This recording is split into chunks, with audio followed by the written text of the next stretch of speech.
আগে ভাড়া বেশি ছিল, পরে যে কমানো হয়েছে সেই সুবিধাটা মানুষকে পেতে দিবেন না। আপনি বলেছেন 550 করে নিচ্ছেন, কিন্তু কোনো এভিডেন্স আপনি দেখাতে পারছেন না। বেশি ভাড়া প্রস্তাব করেছেন এবং সেটাকে আমরা অপরাধ হিসেবে আমলে নিব, আপনাকে জরিমানার আওতায় আনবো। আচ্ছা, মৌলভীবাজার হচ্ছে কত? 600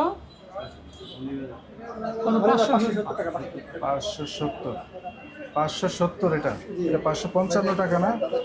মৌলভীবাজার 555 দেখলাম। সেটাই 555 টাকা আছে ভাড়া। আপনি 570 টাকা নিতেছেন কেন?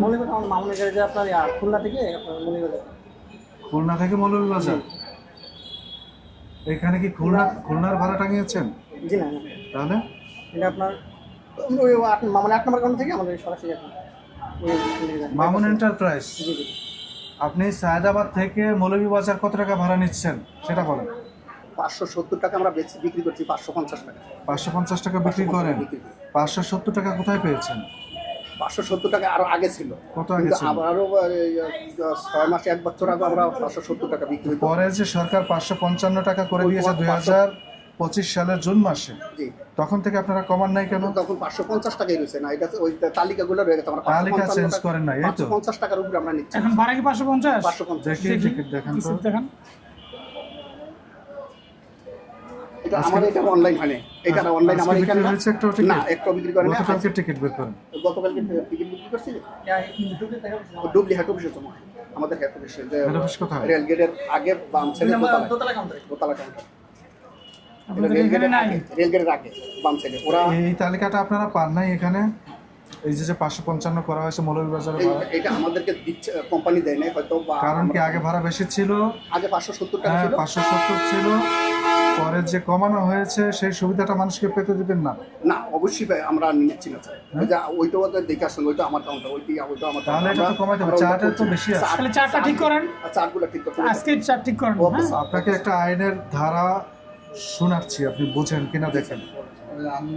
ভোক্তা অধিকার সংরক্ষণ আইনে 40 ধারায় বলা হয়েছে, ধার্যকৃত মূল্য অপেক্ষা বেশি মূল্যে পণ্য অথবা সেবা বিক্রয় করা যাবে না, অথবা বিক্রয়ের প্রস্তাব করা যাবে না। বিক্রয়ের প্রস্তাব মানে এই যে আপনি মূল্য তালিকায় লিখে রেখেছেন 700, আপনি প্রস্তাব করছেন কাস্টমারকে যে আমার ভাড়া 700, এটা করা যাবে না। এই ঘটনা ঘটলে অনধিক 50,000 টাকা জরিমানা, 1 বছরের কারাদণ্ড বা উভয়দণ্ড হতে পারে। তো আপনি যদি বিআরটিএ নির্ধারিত মূল্য অপেক্ষা 1 টাকা বেশিও মূল্য তালিকায় প্রদর্শন করেন, এটা মনে হবে যে আপনি বেশি মূল্য প্রস্তাব করেছেন, বেশি ভাড়া প্রস্তাব করেছেন, এবং সেটাকে আমরা অপরাধ হিসেবে আমলে নিব, আপনাকে জরিমানার আওতায় আনব। আপনি বলেছেন 550 করে নিচ্ছেন, কিন্তু কোনো এভিডেন্স আপনি দেখাতে পারছেন না। আমরা একটা এভিডেন্স পেয়েছি মূল্য তালিকায়, কত এটা? 600 টাকা। 600 টাকা। শ্রীমঙ্গল হলো 570 আর চার্টে আছে 555। দেখেন আপনি। মৌলভীবাজার কত লেখা? 500 না 600 লেখা? মৌলভীবাজার 7 নাম্বার। 7 নম্বরে কত লেখা? 570 টাকা লেখা। 570 টাকা লেখা। 570 লেখা। আমরা এটা নিচ্ছি না, ওই 550 টাকা। আচ্ছা, মূল্য তালিকাতে তো বেশি, মূল্য তালিকাতে বেশি আছে না? আপনি যে নিচ্ছেন না, এই সপক্ষে কোনো দলিল, কোনো প্রমাণ, কোনো টিকেটের ফটোকপি, ডুপ্লিকেট কপি দেখাইতে পারবেন?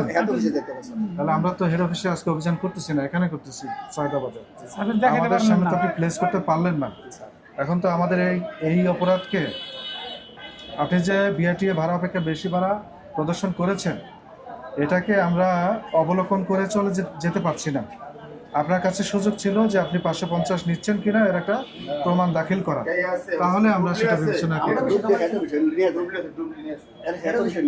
কত দূরে হেড অফিস? এই তো সামনে আগে বাম সাইডে। কত সময় লাগে যাইতে আসতে? রাস্তার ওখান থেকে 2-3 মিনিট লাগবে। এই যে আপনার আপনি যান, আমরা যতক্ষণ এখানে আসি এর মধ্যে চলে আসবেন, 5 মিনিটের মধ্যে চলে আসবেন। ঠিক আছে, তুমি নিয়ে আসো। চলো আমরা দেখি। ডুপ্লিগুলো প্রমাণ কত বিক্রি করছে ওইটা। আপনি মৌলভীবাজার একটা নিয়ে আসবেন, ঠিক আছে? আপনি যদি মৌলভীবাজার কি রাতে সারা তো দিনে তো ওই এটা শুনতে চাই না, রাতে হোক দিনে হোক। মৌলভীবাজারে গতকাল টিকিট বিক্রি করেছেন? আমি করিনি। গতকাল বা গত পরশু, গত 3 দিনে যা বিক্রি করেছেন? গত 3 দিন আগেও দেখবা, 3 দিন আগেও দেখবা। গতকাল না বিক্রি করলে এর আগের দিন বিক্রি না করলে এর আগের দিন বিক্রি করলে যদি 550 থাকে, আপনার এই বিষয়টা আমরা ক্ষমা সুন্দর দৃষ্টিতে দেখব। আর যদি 550 না দেখাতে পারেন, তাহলে আমাদের জরিমানা করা ছাড়া উপায় থাকবে না। স্যার এখন স্যার আপনি এটা জোগাড় করেন। আপনার আইন তো ঠিক আছে, অবশ্যই মানতে হবে। আমরা আছি এখান দিয়ে, হ্যাঁ? সিলেট চট্টগ্রাম দুই দিকেই যায় গাড়ি নাকি? শ্রীমঙ্গলের ভাড়া হচ্ছে 570। আপনারা কত নিচ্ছেন? 570 নিচ্ছে। 555 টাকা, 550 নিচ্ছেন, এখানে লিখছেন শ্রীমঙ্গল 570। 570 কোনটা আবার? 570 এটা আগের ভাড়া ছিল, এখনকার জন্য কিন্তু না, যে মৌলভীবাজার দেখেন, এই যে মৌলভীবাজারের ভাড়া হইতেছে 555, জি আমরা 550 টাকা নিচ্ছি। না না, আপনি কিন্তু আপনার নেন, চার্টে আপনি তো 570 টাকা লিখে 570 কেন লিখছেন? আগে আসিল স্যার। কত কত তাহলে এই আগে? চার্টের দামটা কি রইলো? যে চার্টের মধ্যে মূল্য তালিকা যদি দেখি, সফটওয়্যার দেখি, সফটওয়্যারে যদি হয় তাহলে আমরা বিবেচনা করবো যে ভাড়া আসলে কত দেখি। মৌলভীবাজারে একটা টিকিট করবেন। কি 780 টাকা আসতেছে কেন? বিরিয়ানি বাজারে গাড়ি, বিরিয়ানি বাজার পর্যন্ত। আপনাদের রুট পারমিট কি সিলেটের বিরিয়ানি বাজার পর্যন্ত? বিরিয়ানি বাজার পর্যন্ত। আছে রুট পারমিটের কাগজ আছে আপনাদের? এটা তো হলো কি আমাদের কোম্পানি। বিয়ানী বাজার পর্যন্ত আপনাদের? হ্যাঁ, বিরিয়ানি বাজার। বিরানি বাজার ওয়ালাইকুম আসসালাম। 780। 780। আজকে টিকিট বিক্রি হয়েছে একটা? আজকে আমরা গাড়ি চট্টগ্রামে টিকিট বিক্রি করছি। চট্টগ্রামে দেখি এটা। নামাজের পরে আসতেছে। এই যে 660 করে আছে। অন্য বছর আপনি আসতে 660 টাকা লেখা আছে। 50 টাকা স্যার। 650 টাকা জাতির টিকিট। শুধু শ্যামলীতে 650 করে ধরে নেওয়া হয়। জাতির থেকে নিচ্ছি 650। আচ্ছা, টোটাল 1300 নিয়েছেন, এই তো? 1350 1300 নিয়েছেন। 1300 টাকা নিচ্ছি। উঠান তো ইয়েতে যান, চিটাগের বোর্ডে যান। চট্টগ্রামের 650 বুঝলেন? 650। ঠিক আছে। ঠিক আছে, টাকা থেকে চট্টগ্রামের ভাড়া 670 টাকা সর্বোচ্চ। দেখেন তো, ঠিক আছে, আপনারা এই তালিকাটা পরিবর্তন করে এটা আপডেট করেন, হ্যাঁ? নতুন যে চার্ট দিয়েছে বিআরটিএ এই অনুযায়ী হালনাগাদ করে নেন। অন্যথায় আমাদের কাছে এটা একটা ভুল মেসেজ যাবে, মনে হবে যে আপনারা নির্ধারিত ভাড়ার চেয়ে বেশি ভাড়া নিচ্ছেন। ঠিক আছে, আজকের মধ্যেই কাজটা করবেন।